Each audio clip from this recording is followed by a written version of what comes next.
Hi, I'm Antonio Mora. These days, you'd probably need Harry Potter or Glinda the Good Witch of the South to wave their wands if you were hoping for Democrats and Republicans in D.C. to agree on anything.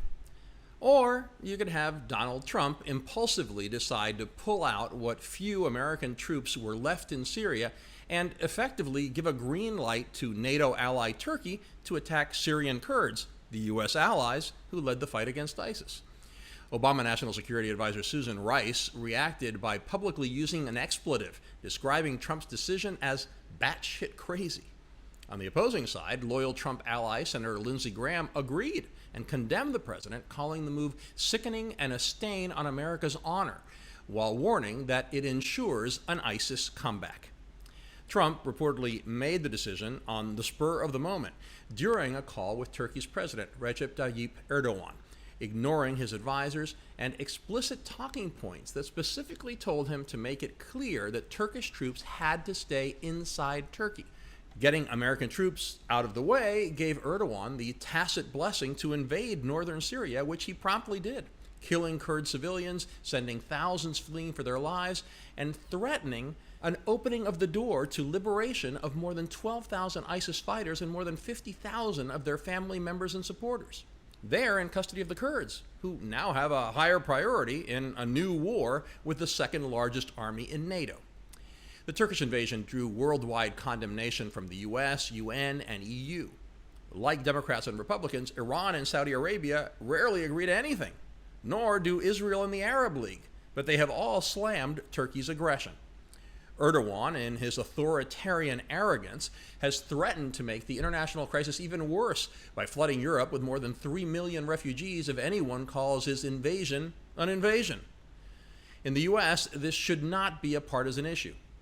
Even if you firmly believe American troops should get out of conflict zones, how does allowing Turkey to attack Syrian Kurds make any sense?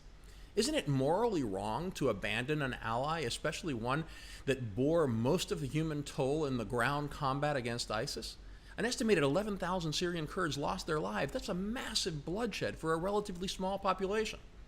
What happens the next time the U.S. comes calling for help from any country or group? Who wants a fickle ally? Even if you don't care about morality, this could be catastrophic strategically. After years of fighting ISIS and expending tens of billions of dollars to defeat it, how can the U.S. possibly allow the terrorists a chance to regroup, reconstitute, and fight another day?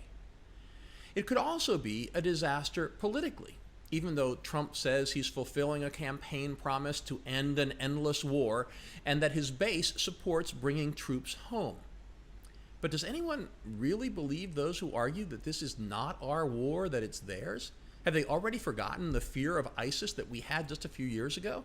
Do they not remember the scores of Americans who have been killed by ISIS, not only in the Middle East, but in Paris and here at home, with ISIS-inspired massacres in Orlando and San Bernardino? ISIS has shown that what happens in Syria does not stay in Syria, just as Qaida proved that what happens in Afghanistan doesn't stay in Afghanistan.